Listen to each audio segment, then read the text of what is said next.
Hola a todos, mi nombre es Manuel, todos me conocen en mis redes sociales. Estoy probando esta nueva aplicación que está disponiendo Facebook, que es grabar en vivo y también subir videos a YouTube. Y quería aprovechar para plantear un tema que siempre está en discusión y que interesa para todo estudiante autodidacta que se está introduciendo en la teología reformada y que, y que, y que es un tema que trae harta controversia, que es la soberanía divina. Ese fue el eco y el grito de guerra y fue uno de los lemas de la reforma, la soberanía de Dios. Pero me voy a bajar el volumen de la tele.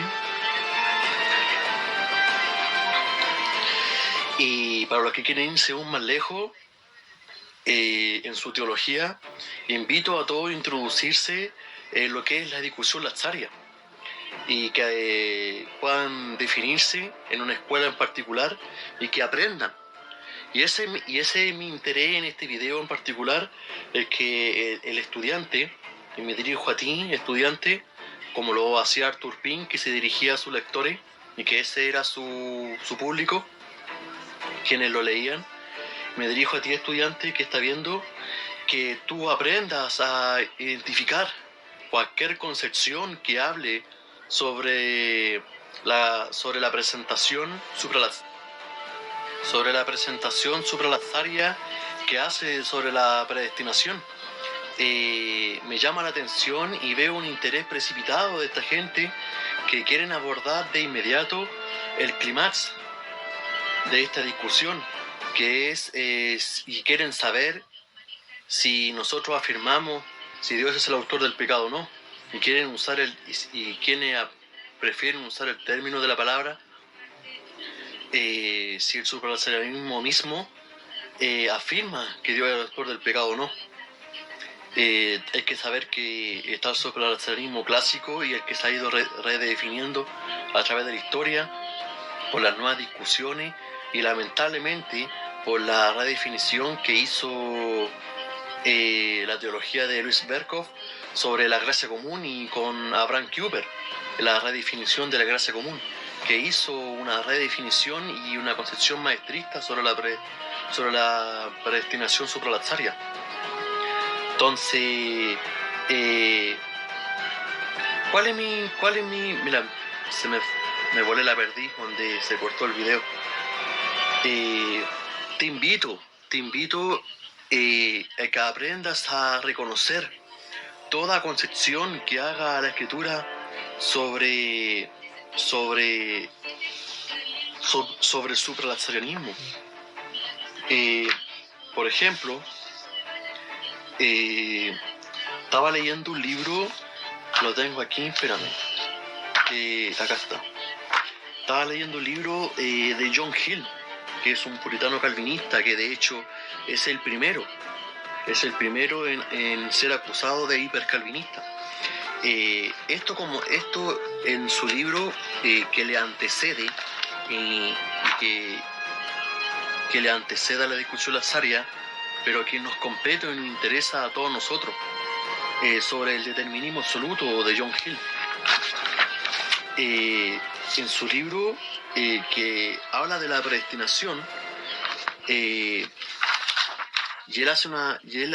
él sabe lo que habla. De hecho, el término y la etimología que él usa es bien cuidadosa y bien minuciosa. Él aprende a separar lo que consiste en la predestinación, tanto elección como reprobación. Él hablando de reprobación, habla de una reprobación activa. Eso se tiende a confundir, que la predestinación habla solamente de elección y reprobación son los que son pasados por alto. Que hago un paréntesis, que el término pasar por alto, que fue muy común y fue muy usado en la Edad Media, y si Calvino lo llega a decir en más de alguna ocasión en su obra Institutos, no quiere decir que Calvino está dentro de la categoría de lo infralazariano. Sí, de hecho, Louis Berkhof, que es un teólogo infralazariano, en su teología sistemática él reconoce que Calvino tiene que estar dentro de la categoría de los supra.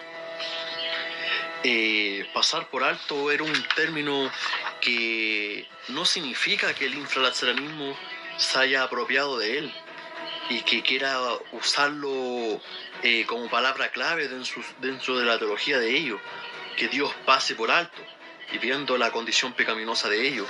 Cuando Calvino hablaba de pasar por alto, hay que entenderlo en su contexto, igual cuando Calvino habla de gracia común o libre oferta. Calvino habla de pasar por alto, pero dentro de un acto activo, dentro de un decreto divino, dentro de un acto activo, directo y eficiente de la omnipotencia divina. Calvino nunca tuvo esa concepción timorata de decir de que Dios consideró el estado pecaminoso para poder escogerlo. Si todo esto ocurre en la mente divina, todo esto ocurre dentro de la eternidad pasada, Dios estando solo y compartiendo consigo mismo en una Trinidad. Él habla de una reprobación activa.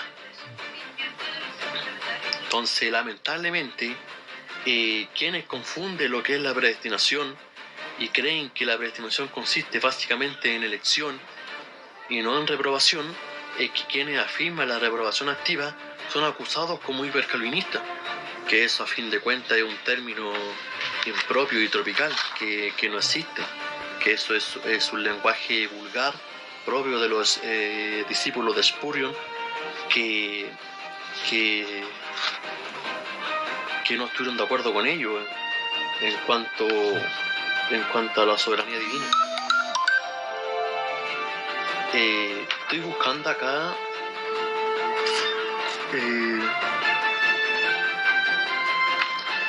aquí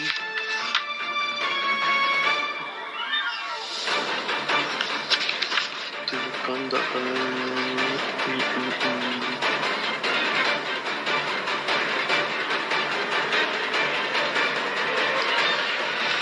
bueno, es que hay harto que habría que compartir. Te voy a leer lo que él habló sobre la predestinación.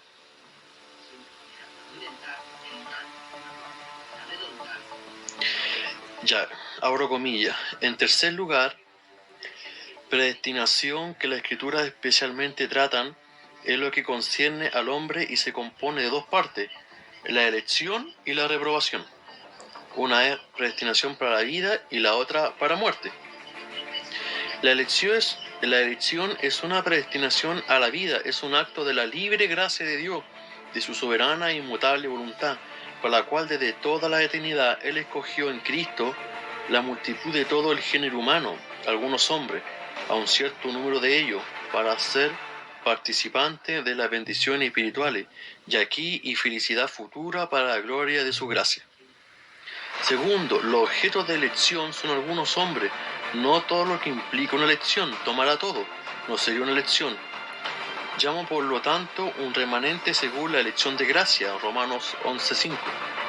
Se trata de un número que, aunque desconocido para nosotros, en cuanto a la cantidad de quienes son conocidos solamente por Dios. El Señor conoce a los que son suyos, según Timoteo 2:19. Y aunque ellos son una multitud la cual nadie puede contar, Apocalipsis 7:9, sin embargo, en comparación con aquellos que no fueron elegidos, ellos son pocos, muchos son llamados, más pocos los escogidos, Mateo 20:16. De hecho, eso se puede ver en Lutero también, en su comentario a Romanos, que él habla que la reprobación son mucho más de los que han sido escogidos. Estos son tomados de la misma multitud del género humano. Y aquí tú tenés que aprender a reconocer algo. La concepción supralazariana de la predestinación, cualquier idea que apoye esta línea de pensamiento y la tendencia de algunas palabras, matices, ayudan para desarrollar tu propio sistema supralazarianista. Mira lo que dice John Hill. Estos son tomados de la misma multitud del género humano, no importando el estado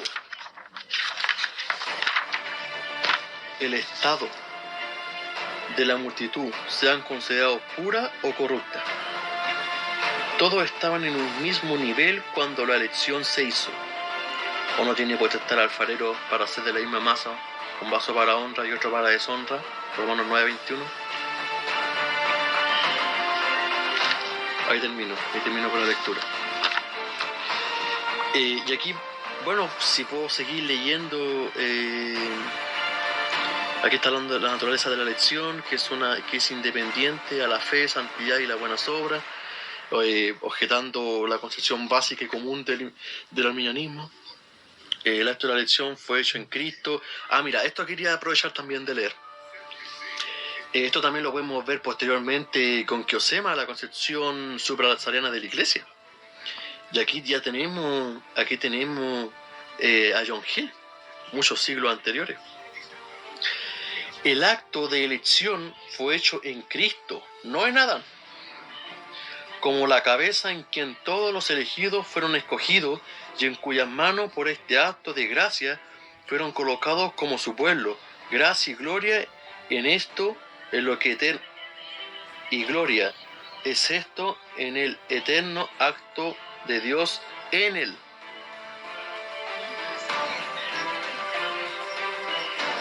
¿Cachai? Por consiguiente, nada que fue hecho en el tiempo podría ser la causa o condición de la misma. Los hombres son elegidos por la gracia y para la gloria futura. Todas las bendiciones espirituales, adopción, justificación, santificación, la fe en la verdad y la salvación a través de Jesucristo. Mira, por consiguiente, nada que fue hecho en el tiempo podría ser la causa o condición de la misma. Entonces, el orden de los decretos no puede ser cronológico. No se pueden darse los eventos subsiguientemente. Si Dios crea al hombre, espera que caiga y posteriormente lo escoge, quiere decir, porque estamos hablando de decretos, de los decretos de Dios, de sus pensamientos. Pablo en Romanos 8 dice que a los que antes conoció, predestinó. Y a ese conocer divino es que nosotros estamos planteando. Y esto no podía haber ocurrido nada dentro de un orden cronológico de los eventos. Si todo esto sucede en la mente divina, Dios tenía a la vista todo esto para su propia gloria. Y todo esto sucede dentro de un orden lógico o de propósito.